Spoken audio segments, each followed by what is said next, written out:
Do you know what? One of the things that Paul and I didn't talk about was wardrobe today, and we've actually turned up in very similar colours and even the white trainers. So next time... And some decrepit we are today. Hi everyone, my name's Nick Vorse, this is Paul Domine, and we are founders of a branding agency called Free the Birds. Little bit of just a glimpse into the studio life of a creative agency and the type of clients that we work for, from the big juggernauts like P&G, Unilever, and Coty, through to lots of amazing startup brands along the way. We're going to be talking to you today about beautiful thinking. That is our fuel, that is our mantra, and that is the things that we absolutely keeps us going. And we'll come on to that in a second, and a little bit of glimpse of the work and the type of work we do. Beautiful thinking, as I said before, is how we get brands activated, the ideas behind them. That could be the design, it could be the packaging, or it could actually be what the brand is called. And talking of which, we're called Free the Birds. So we think a name is really important. In war paint, what a fantastic name, what a great story. Without a good name and without a good story, consumers don't have anything to relate to. So we thought when we took over the agency, we wanted to prove this by having our own name mean something. So we're called Free the Birds. We're called Free the Birds because beautiful thinking is what we do, is what we believe in, and we asked the guys in the agency, who's your favourite beautiful thinker? Loads of suggestions, but one name kept coming up, and that was Leonardo da Vinci, because he was a polymath, a smartass, some might say, a designer, an inventor, a painter, a writer. He wrote backwards with mirrors. And we just went, well, he's the daddy of beautiful thinkers. So let's look at his story. And what he used to do was, in his native Florence, he'd go for a wander, look through the markets, have a look around. And if he saw any caged birds, he'd buy them and he'd set them free. He'd liberate them for the pleasure of doing that. And we loved that for two reasons. One is because it's a great parallel with creativity. It's about liberating brands, it's about liberating thoughts, about liberating people's potential. But the other thing that's really key to us is it's an act of compassion. And we really believe that in this business that we're in, you don't have to be cutthroat. You don't have to think it's all about, making a fast buck. We wanted to do it in the right way. So creativity and compassion was why we're called Free the Birds. Now, this beautiful thinking that we're talking about, it sounds a bit fluffy, doesn't it? So, beautiful thinking. We do when we started talking about design, the trouble with a lot of design that we saw before was, we've got a great idea. It's blue. Blue is not an idea. So it was very beautiful, but there wasn't a lot of thinking behind it. So we thought we'd share some ideas of what we think of beautiful thinking. Now these first ones are all from Germany, and we thought this was quite interesting because Germany is not known necessarily, when you think of a beautiful thinking type country, you wouldn't have thought Germany. So we're starting here. This is a drainage system where when it rains, it plays tunes. Now the whole point about beautiful thinking is it makes the world a bit more beautiful because it takes the everyday and it elevates it. It's not just draining, it's made it into music. This is how you get from the 4th floor of one office to the ground floor. And it's fun, and it just makes the everyday just feel a bit more interesting and a bit more elevated. This is your favourite, isn't it? I think. I don't know why. He loves this car park. I love this one because when you think about something that's just so boring as parking, to this whole layout has actually increased. There's 60% more cars now been able to park in this land than normal. And you think when space is an absolute premium, just by stepping back and thinking differently to the everyday. Point of sale is quite boring, but it's so vital, and to have fun with it. And I love this example of Beck's beer, just shifting the boxes around in a different way, just making it really fun, really engaging, stopping consumers in their tracks. And we can see, the power of trying to stop the scroll and trying to get things in consumers' minds in a memorable way. There's some really great 3D pop-ups of just disruption, stopping you. Something different, a different layout. Yes, it takes time to build these, but it's just another great way of stopping you in your tracks.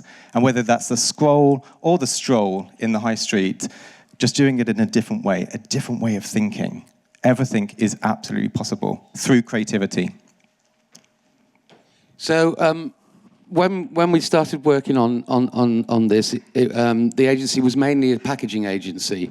And where the whole idea of elevating above the everyday came from, for the simple task of walking down a supermarket aisle, which is as everyday as you get, what we believe beautiful thinking does is it elevates one... Did that not work? No. All right, doesn't work. We had a lovely little bit of animation there, it didn't work. No, we'll carry on. It elevates one brand above another. That's how it started. Where we've gone after that is into a more contemporary space. But that's what it does. Well, you look at one brand and it seems just higher because of what you think of that brand, because of what you know of that brand, because of the soul of that brand, because there's stories like Danny's story. That brand just seems a little higher. This did actually animate and elevate. But anyway, take laundry detergent or fabric conditioners. Not the most sexy sector to think about. And often when you're in the supermarket mode, you're in that automatic pilot, you're often buying things because of cost or because of your, as I said, automatic pilot, it's the same brands day in, day out.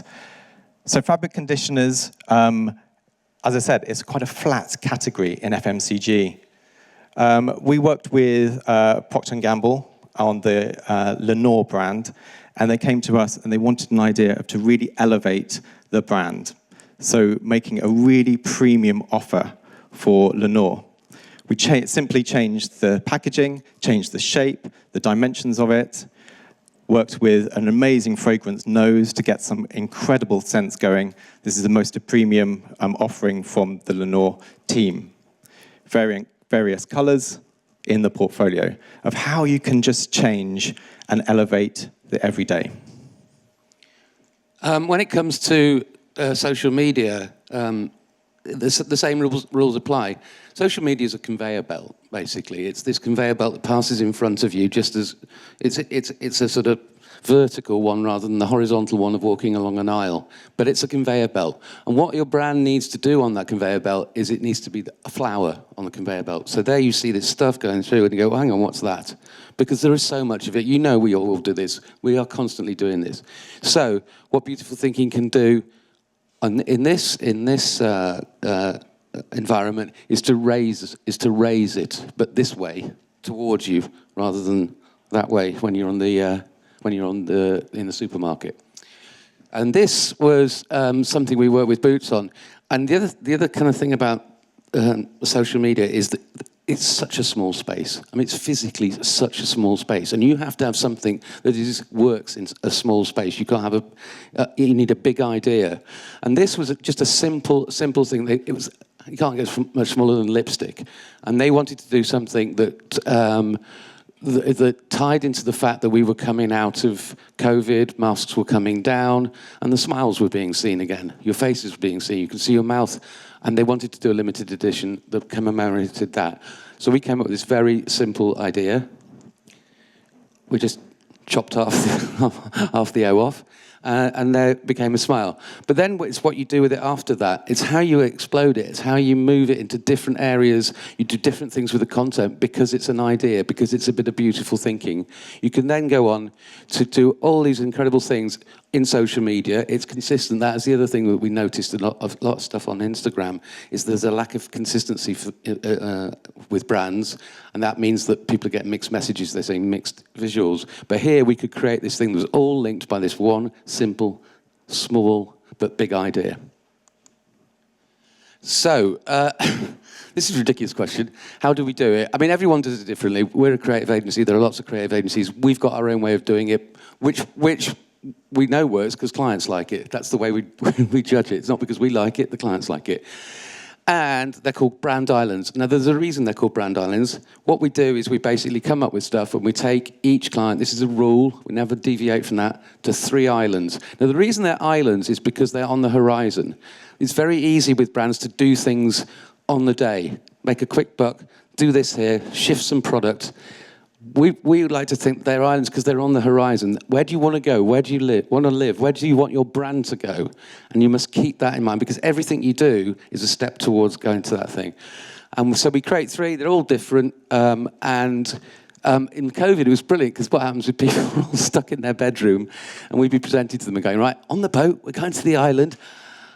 And they all believed it, which was fantastic. But it was a little bit of escapism. And so this is what we've been working with Steve and Tash on. For Buddy and Lolo, these are the 3 different islands we've taken to them to. We're in the process of them deciding which island they want to live on. It's a fantastically emotive subject, dogs, pets. As you know, there's been a massive surge in pet ownership during COVID. And this will hopefully make those pets live longer. And there's just a simple recipe for each of these islands. We create brand manifestos, we create the designs, we create the mood boards, visually what it's going to look like, what it's going to sound like. So each one is very, very different. Now, and again, this is another thing that is unusual with a design agency or a creative agency, but thankfully keeps me in a job, is words, and lots of words. And the first thing we do is we don't show people a marketing strategy, or we don't show them research. We show them a manifesto, which we think is the soul and the substance of their brand, because you need that. Danny's writes itself because it's Danny's story. But with brands, very often there isn't that. But we'd like to try and give them a soul and a substance because, again, today's consumer is not going to buy any brand that doesn't mean anything, that doesn't have a purpose. And these have worked really well for people, because basically a lot of brand owners don't actually ever talk emotionally about their brand. They talk very strategically, they talk about distribution, they talk about figures, but they don't talk about the heart of what that brand means. And this is what these are for. We've got an example of the GDST, Girls' Day School Trust. If you give a school a soul, blimey, you know. We went back to their start. They pioneered girls' education in the 19th century. And it was a great story. It was a brilliant story of spirit and independence and equality and inclusivity. And we wrote a manifesto, and they liked it so much, they filmed it, basically. If it plays. No. Oh, no. It's not. See if you can press there. Okay, it's not playing, but please check out our Vimeo account, and we'd love to share this work with you. So the last thing, we want to go back to Leonardo da Vinci, where we started, and what we can learn from them. What can we take from someone that lived 500, 600 years ago? And there's the following list that we came up with. Be timeless. You know, it's very easy at the moment to think you need to do something very quickly and to react quickly. But how are you going to make your brand still be around in 5 years? Because that is what gives yourself power and a direction. Be universal. He was good at that. The Mona Lisa, quite popular.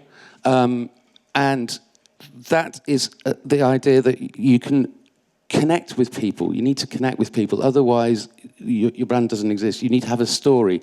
It's like the difference between a product and a brand is the difference between a stranger and a friend. There's a connection. You can, and once you've created that connection, you create longevity of relationship, and obviously that is success business-wise. Be iconic. I think that's the other thing. You know, when you saw that little smile, it needs to be something that sticks in your head. The Vitruvian Man. It's just an iconic image, and it's still relevant now, and it's still memorable now. Be unexpected. Well, of course that is. The originality is what we're about. It's the Hippocratic oath of a creative person that you've got to do something no one else has ever done before. It's quite a tall order, but that's what you've got to aim for, and you've got to set the bar high. Be three-dimensional. That means, I think, going back to this idea of giving your brand substance, give it a soul, mean something. You've got to know that when your brand walks into a room that you'd know what it was like, what it looked like, how it talked, how it acted. And finally, make the world remember your smile. We've all got to have this ambition, if we've got a brand, that we want people to remember it. So you've got to do something memorable other than just make it. You want to have this effect. How many people are going to, how many brands are going to be remembered in 500 years' time? So you've got to think like that. How do I make this brand everlasting? And that's it. So we've actually finished spot on time. Sorry the video didn't work. One of those things. Can we say a massive thank you, everyone, to Paul and Nick from Free the Birds. What is this QR code? What do we need to do with this QR code? That's our website. Okay, this is their website via QR code. Thanks, guys. And you are going to be around to talk to people about their branding and any questions. These guys are going to be around, so thank you very much. Thank you.